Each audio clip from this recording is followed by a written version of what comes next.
So welcome back, guys, to cryptography and steganography module. In this session, we will talk a lot about asymmetric cryptography.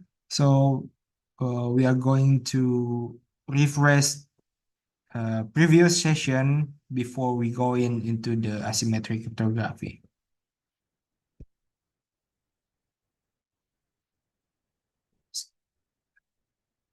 In the symmetric cryptography type, we talk different between block cipher and stream cipher. Jadi tipe kriptografi simetrik itu terbagi menjadi dua, yaitu pada block cipher dan stream cipher, di mana block cipher itu bekerja dengan blok yang ukurannya tetap.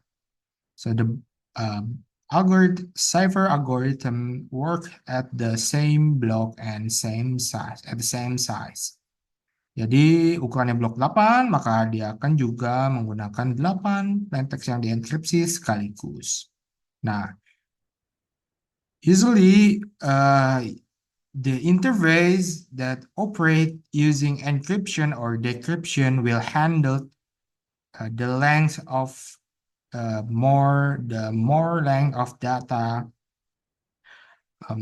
from the previous block size with the repeat calling sandi tingkat rendah ya. Jadi it will call the weakness password ya. Jadi dia akan menggunakan kata sandi atau fungsi sandi tingkat rendah ya. Nah, itu yang tipe kriptografi simetrik pertama. Lalu untuk tipe kriptografi simetrik kedua adalah stream cipher. Stream cipher is not working as a block, melainkan dia mengkonversi satu bit atau satu byte pada satu waktu. So it will convert one bit or one byte data at the same time. So basically, stream cipher will result the key stream according the password or the key that we use. Jadi dia akan menghasilkan key stream berdasarkan kunci yang disediakan, di mana key stream yang dihasilkan ini kemudian di XOR dengan data plain text. So the cryptography symmetric at stream cipher will using XOR between the data plain text for resulting the key stream. Jadi dia akan menggunakan XOR untuk menghasilkan key stream. Nah, di kriptografi asimetrik, ini biasanya disebut sebagai kriptografi kunci publik. Kita masuk ke dalam sesi kriptografi asimetrik. So, the asymmetric cryptography commonly called is like public key cryptography.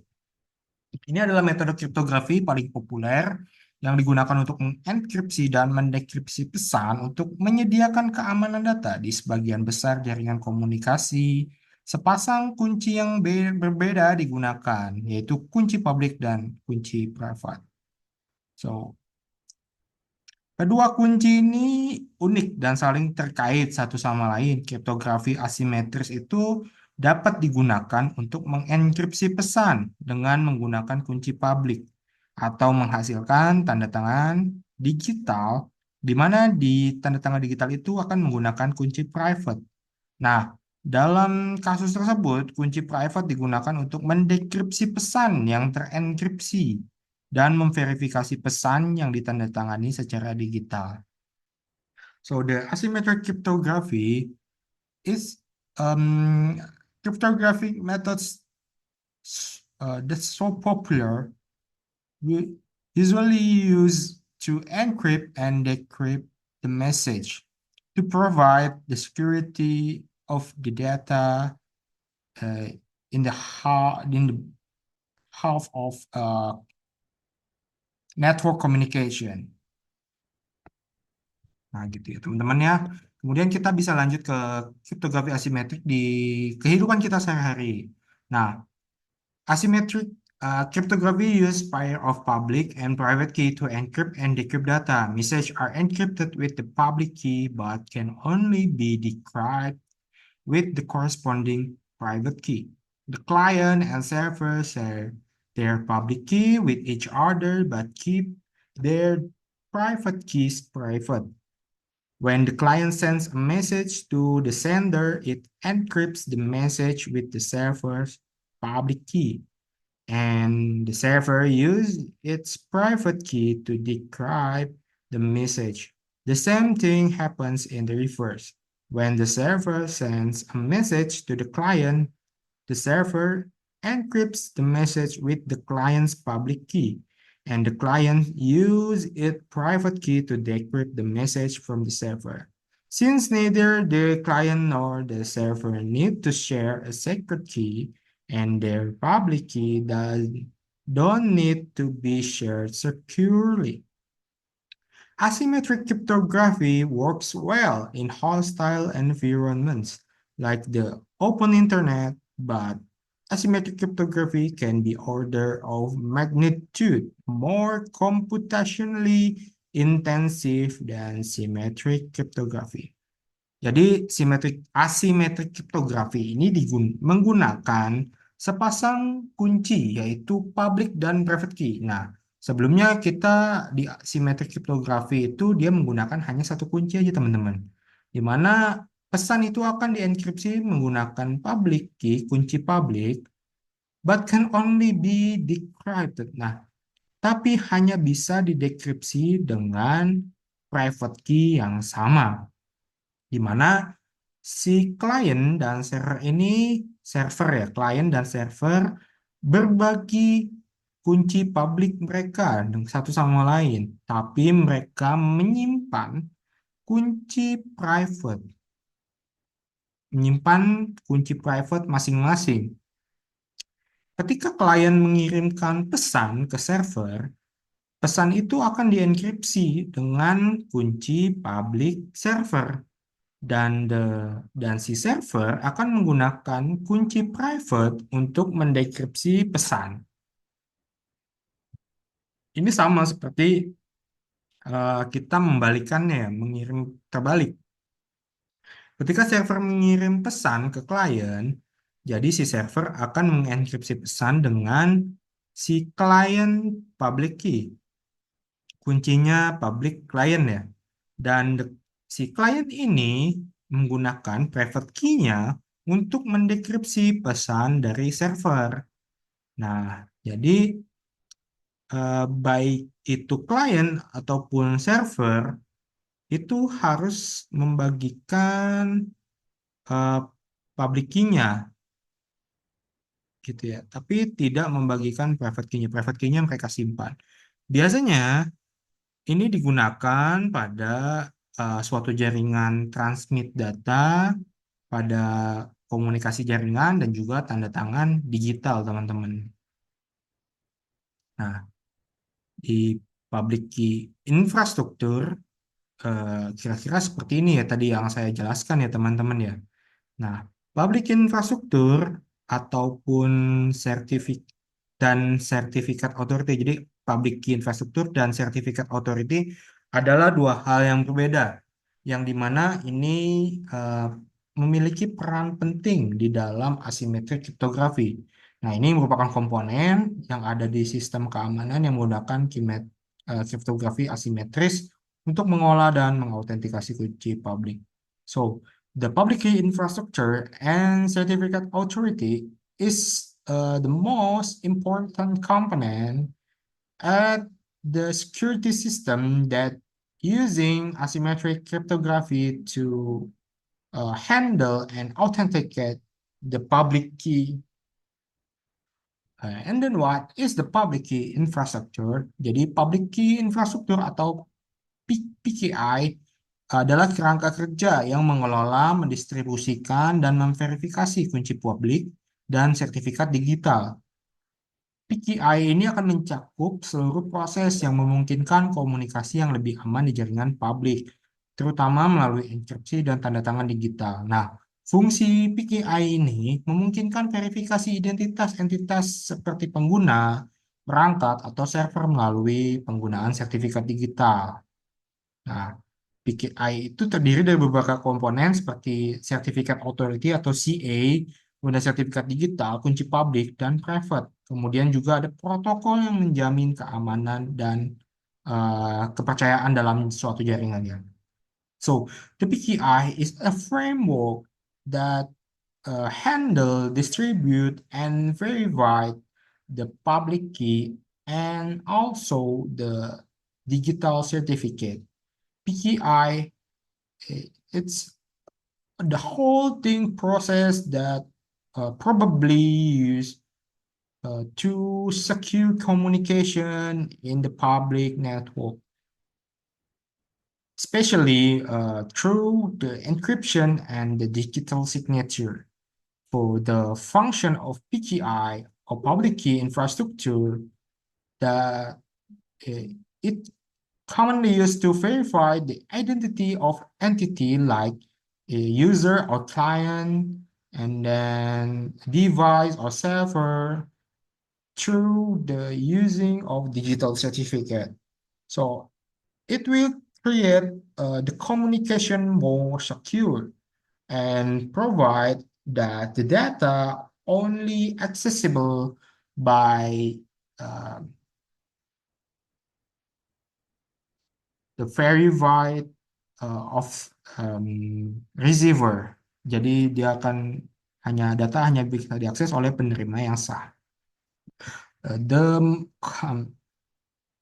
main component of PKI is divide like certificate authority or CA, and then digital certificate, public key and private, and also the protocol that secure and comfort in the zone, network zone. Kemudian ada tadi namanya sertifikat authority yang sering saya tadi sebut-sebut ya. Jadi CA itu kita sebutnya CA ya. Adalah otoritas yang bertanggung jawab untuk menerbitkan, mengelola dan memverifikasi sertifikat digital. Nah, si sertifikat digital ini akan menghubungkan kunci publik dengan identitas pemiliknya, memastikan bahwa kunci publik benar-benar milik pemilik yang sah. Fungsinya, dia sebagai pihak ketiga di mana akan memvalidasi identitas sebelum mengeluarkan sertifikat. Setelah dia menerbitkan, pengguna atau perangkat lain dapat menggunakan sertifikat ini untuk mengenkripsi komunikasi atau memverifikasi tanda tangan digital. Nah, hubungan antara PKI dan CA dalam sistem itu, mereka menyediakan komponen yang menyediakan sertifikat digital untuk memastikan bahwa kunci publik yang digunakan dalam komunikasi benar-benar dimiliki oleh identitas yang terverifikasi. So the CA is the authority of or entity between PKI that responsible to create and handle and also verify the digital certificate. This digital certificate is connecting the public key with the identity user. It can be proof that the public key is a real legitimate user. So the CA will be function as a third parties. So the CA will be validating the identity before they create a certificate. After the certificate is published, the user or the device, other device, can using this certificate to encrypt their communication or verify the digital signature. The relationship between the PKI and CA is the component that provide digital certificate to proving that public key that be used between the communication is really handed by the verified identity gitu. Jadi di sini juga algoritma kriptografi asimetrik dan yang commonly used itu terbagi menjadi 4 teman-teman yang paling sering digunakan, yaitu ada reverse Samir Adelman atau RSA, kemudian ada digital signature algorithm atau DSA, elliptic curve cryptography atau ECC, Elgamal, dan terakhir ada Diffie-Hellman. Nah, kriptografi asimetrik merupakan metode enkripsi yang menggunakan dua kunci berbeda tapi berpasangan, kunci publik dan kunci private. Nah, kira-kira tipe-tipenya seperti ini. RSA itu salah satu algoritma asimetris yang biasanya digunakan untuk enkripsi data dan tanda tangan digital.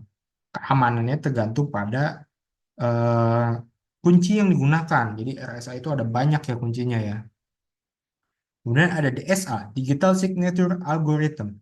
Algoritma ini dirancang khusus untuk pembuatan tanda tangan digital. DSA memastikan keaslian dan integritas data, tetapi tidak bisa digunakan untuk enkripsi, teman-teman.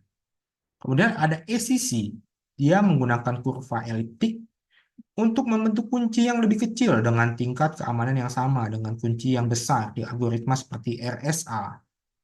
Nah, ECC sering digunakan untuk perangkat dengan keterbatasan sumber daya karena efisiensinya. Kemudian ada Elgamal, nih algoritma untuk pembuatan tanda tangan digital juga dan untuk enkripsi. Keamanannya didasarkan pada logaritma diskrit nih teman-teman. Jadi Elgamal sering digunakan sebagai dasar untuk algoritma lain. Jadi ini merupakan dasar dari algoritma-algoritma lainnya. Dan yang terakhir ada Diffie-Hellman, adalah algoritma yang digunakan untuk pertukaran kunci secara aman di atas jaringan yang tidak aman. Ini memungkinkan dua pihak untuk berbagi kunci simetris meskipun berada di jaringan publik, gitu ya teman-temannya.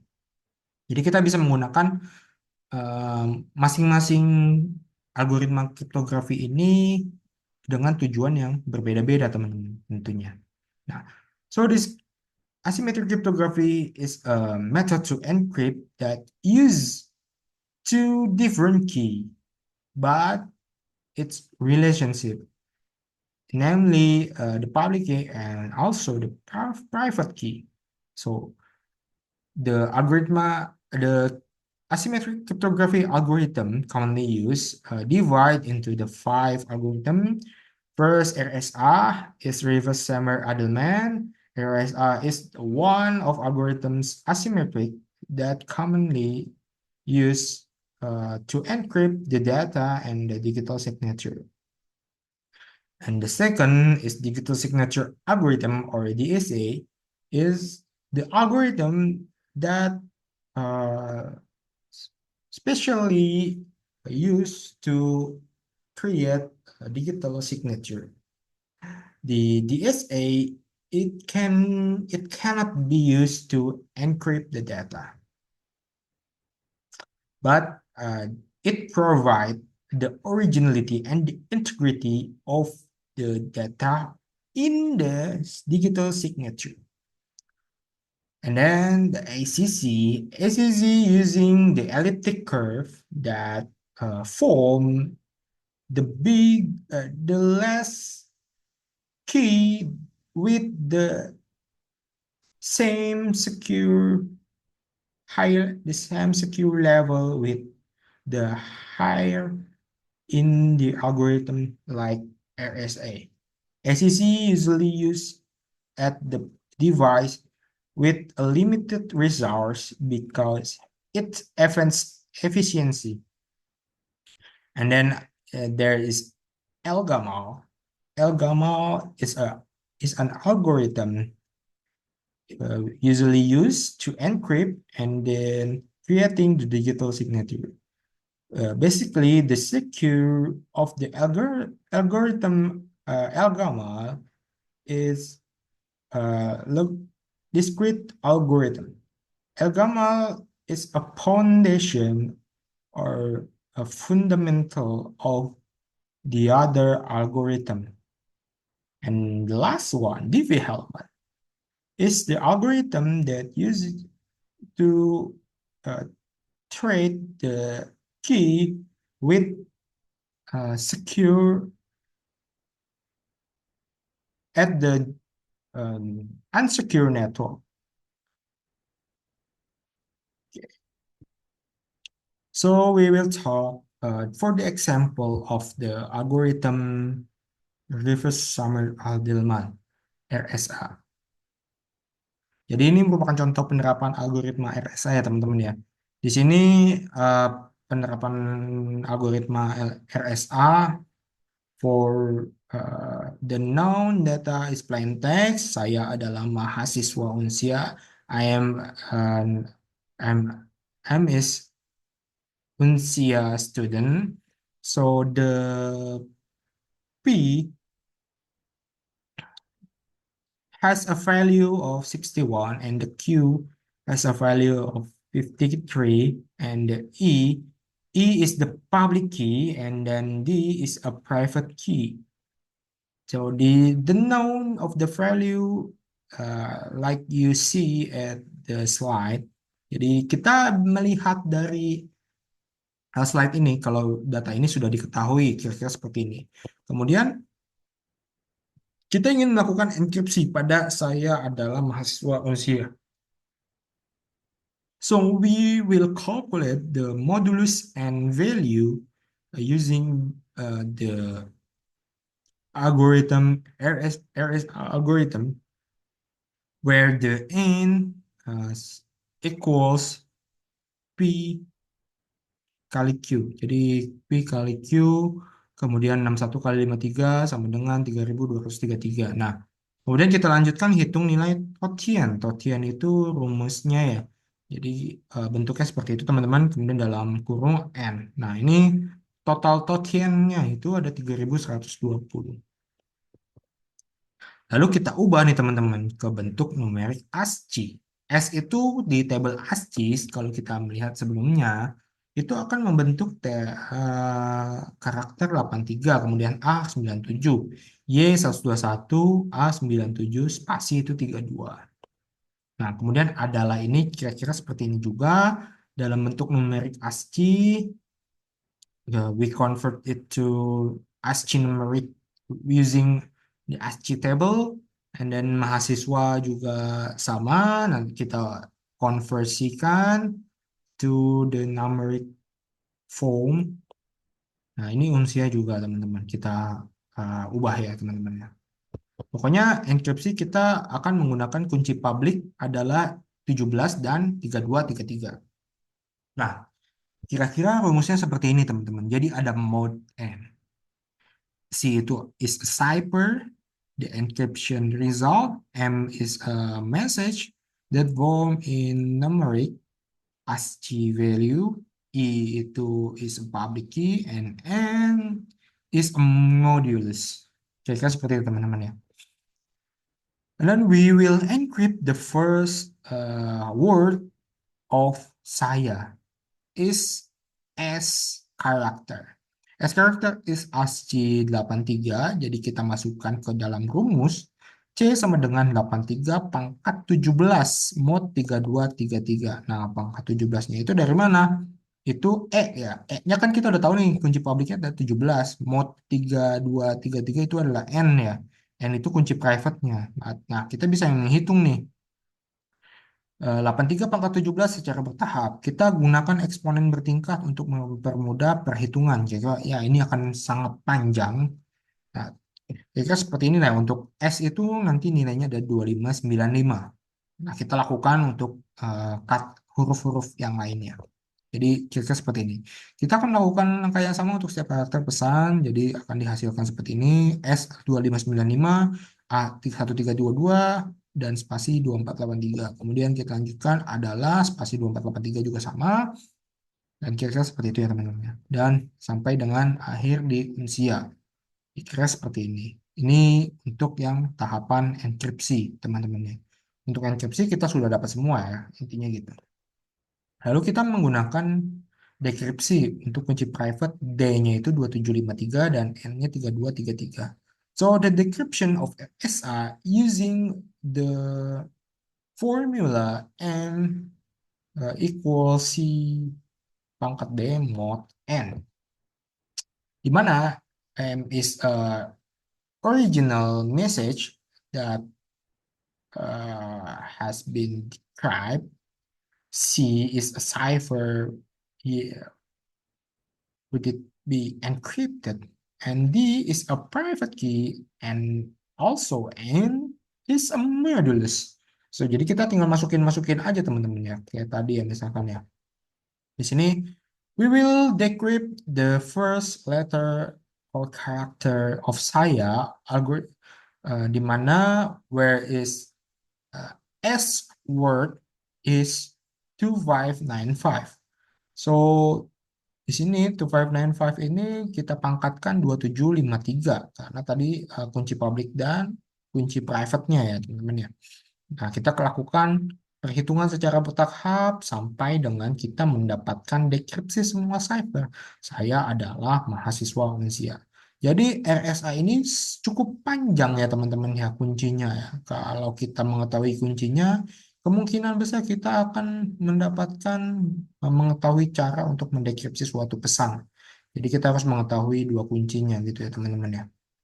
Nah, jadi apa sih kekuatan kriptografi asimetris? The strength of asymmetric cryptography first is the high level security, and then uh, we don't need to trade the secret key, and also the height of scalability. Nah, jadi keamanan yang tinggi, tidak perlu butuh secret key, dan skalabilitas yang tinggi. Di mana keamanan yang tinggi itu kriptografi memanfaatkan pasangan kunci yang sangat sulit dipecahkan tanpa mengetahui kunci private. Karena kunci public dan kunci private itu berbeda. Bahkan jika kunci public diketahui, sulit untuk menebak kunci private. Nah, si asymmetric cryptography using the pair of key that is difficult to break without the knowledge of the private key.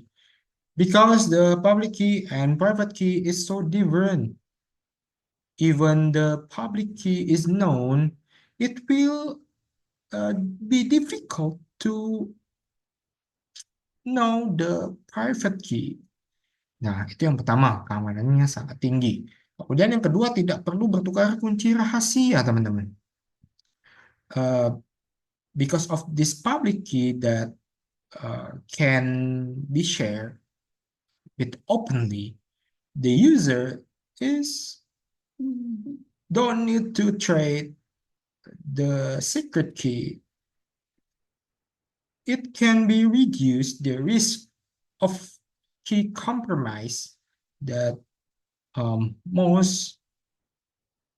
mostly known in symmetric cryptography. Jadi dengan adanya kunci publik yang bisa dibagikan secara terbuka, pengguna tidak perlu bertukar kunci rahasia dengan aman, teman-teman. Ini bisa mengurangi resiko kompromi kunci yang sering terjadi pada kriptografi simetris. Nah, kondisi kriptografi simetris berarti kan kuncinya sama ya. Nah, itu yang agak berbahaya. Makanya di bertukar kunci rahasia ini kita tidak perlu dilakukan pada asimetris gitu ya. Karena kita cukup membagikan public key secara terbuka aja. Nah, and then the final strength of asymmetric cryptography is scalability in the distributed system. Nah, skalabilitas dalam sistem terdistribusi, because this public key that can openly access asymmetric cryptography is more practically and scalable in the forms of system that using that are connected to many parties. Jadi karena kunci publik ini dapat disebarluaskan, kriptografi asimetris lebih praktis, teman-teman. Dan scalable ya, dalam sistem yang melibatkan banyak pihak gitu untuk kekuatannya. Dan apa sih kelemahan kriptografi asimetrik? So, the last question is, what is the weaknesses of asymmetric cryptography? For the first weaknesses is slow speed, jadi kecepatan lambat. And the second, it need the more high computation, jadi membutuhkan daya komputasi yang tinggi. The third is the big, ya ukurannya sangat besar ya. Jadi the key size is bigger. Jadi itu ukurannya sangat besar. Dan yang terakhir, ketergantungan pada public key infrastruktur. Ini akan bisa dibilang um, the asymmetric cryptography weaknesses is a parasite in the public key infrastructure. Jadi dia akan sangat, ya bisa bilang sangat ketergantungan ya. For the first, asymmetric cryptography is more slow between the symmetric algorithm. The encryption and decryption process, it might take time and complex. Jadi dia akan membutuhkan perhitungan matematis yang kompleks dan waktu pemrosesan yang lebih lama. Sehingga it's not ideal to encrypt data high uh, with the high data, with the jumlah data yang besar gitu. Itu nggak ideal dan efisien gitu teman-teman.